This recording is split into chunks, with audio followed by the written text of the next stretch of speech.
प्यारे दोस्तों, आज की इस वीडियो में समझेंगे वृत्त का क्षेत्रफल कैसे निकालते हैं। ठीक है, आप इस वीडियो पे पूरे बने रहो तभी समझ में आएगा।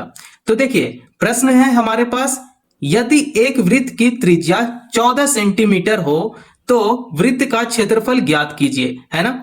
इसका क्षेत्रफल, वृत्त का क्षेत्रफल ज्ञात करना है। ठीक है, कैसे करते हैं ज्ञात, आइए हम लोग एकदम बिल्कुल स्टेप बाय स्टेप समझेंगे। तो पहले इसका चित्र बनाएंगे वृत्त का। ठीक है, ये देखो, ये हो गया वृत्त। इसका त्रिज्या जो है वो 14 सेंटीमीटर है। ठीक है, बीच में बिंदु ले लो। ठीक है, बिंदु से एक रेखा खींचो इधर, यही क्या है, ये हो गया त्रिज्या। ठीक है, जिसको इंग्लिश में क्या बोलते हैं, रेडियस बोलते हैं, है ना, जिसको हम लोग आर से डिनोट करते हैं। त्रिज्या कितना दिया गया है, 14 सेंटीमीटर है, तो यहां पे लिख लेंगे 14 सेंटीमीटर, है ना। ये हो गया आर, हम लोग आर से रिप्रेजेंट करते हैं त्रिज्या को। ठीक है, तो यहां पे देखिए, यहां पे लिखते हैं, जो पहले दिया गया है उसे हम लोग यहां पे लिख लेते हैं। क्या दिया गया है, त्रिज्या। त्रिज्या त्रिज्या कितना है, 14 सेंटीमीटर है। ठीक है, पाई का वैल्यू यहां पे दिया गया है, इसका वैल्यू कितना होता है, 22/7 होता है। तो यहां पे पाई का वैल्यू लिख लेंगे, 22/7 लिख लेंगे। ठीक है, आपसे क्या पूछ रहा है, वृत्त का क्षेत्रफल। ठीक है, यहां पे लिखेंगे वृत्त का क्षेत्रफल। क्षेत्रफल, ठीक है, ये आपको निकालना है। इसका फॉर्मूला क्या होता है, पाई आर स्क्वायर होता है। ठीक है, पाई आर वर्ग होता है ना। तो यहां पे देखिए, वृत्त का क्षेत्रफल का जो फॉर्मूला है उसे हम लोग यहां पे लिख लेंगे।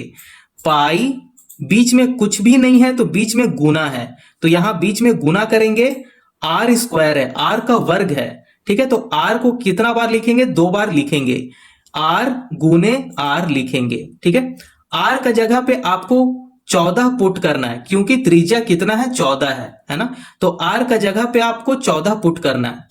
तो आइए अब हम लोग फॉर्मूला में इसे पुट करते हैं। तो पाई है, यहाँ पे पाई का वैल्यू कितना दिया गया है, 22/7 है, उसे यहां पे लिख लेंगे 22/7। बीच में गुना है, गुना करेंगे। ठीक है, आर, आर का जगह पे आपको 14 लिखना है, तो यहां पे लिख देंगे 14 गुने 14। ठीक है, अब यहां पे जो कैंसिल हो सकता है उसे कैंसिल करेंगे, तो ये हो जाएगा 7 2 14, और तो यहां पे कैंसिल नहीं हो रहा है, तो अब जो भी बचा है उसे हम लोग यहां पे लिख लेंगे। ठीक है, तो क्या बचा है, 22 गुना 2 गुना 14। ठीक है, अब इसे गुना करते हैं, तो 22 दूनी 44, यहां पे 44 लिखेंगे, 44 लिखेंगे, मल्टीप्लाई 14 कर लेंगे, है ना, 44 गुना 14 कर लेंगे। अब इसे गुना करते हैं, तो यहां पे साइड में गुना करते हैं, 44 गुना 14। अब ये दोनों को गुना करते हैं, तो ये हो जाएगा 4 4 जा 16, कैरी 1, 4 4 जा 16 प्लस 1 जो कैरी में था, जो हासिल में था, उसे जोड़ेंगे, कितना हो जाएगा, 17 हो जाएगा, 17 हो जाएगा।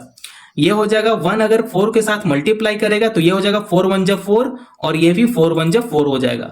अब इसे क्या करते हैं, लास्ट में ऐड करते हैं, जोड़ते हैं। तो 6 का नीचे कोई नंबर नहीं है, तो 6 यहां पे उतर जाएगा। 7 + 4 कितना होता है, 11 होता है, तो 11 का 1 लिखेंगे और हासिल 1 साइड में ले लेंगे। 4 + 1 5, 5 + 1 जो हासिल में था उसे जोड़ेंगे 6, तो देखिए यहां पे 616 आ गया, तो यहां पे लिखते हैं, गुना करने के बाद 616 आ गया। ठीक है, अब देखिए ये फॉर्मूला पे देखिए, तो इसका वर्ग है ना, और यहां पे सेंटीमीटर दिया हुआ यूनिट। ठीक है, आपको यूनिट यहां पे लिखना पड़ेगा, बिना यूनिट का अगर आप आंसर को कंप्लीट करते हो तो आपका सीधा यूनिट पे ही 1 नंबर काट लिया जाएगा, है ना। तो यूनिट बहुत ही ज्यादा जरूरी होता है आपको यहां पे लगाना। तो देखिए सेंटीमीटर में है तो यहां भी सेंटीमीटर लिखेंगे, लेकिन देखिए फॉर्मूला में क्या है, वर्ग है, तो वर्ग हम लोग यहां पे लिख देंगे। ठीक है, तो इसका आंसर कितना आ गया, 616 सेंटीमीटर स्क्वायर आ गया, है ना, वर्ग आ गया। आप इस प्रकार से बहुत ही सरल तरीके से आप वृत्त का क्षेत्रफल आप निकाल सकते हो, है ना। अगर वीडियो पसंद आया हो तो चैनल को जरूर सब्सक्राइब करें। Thank you.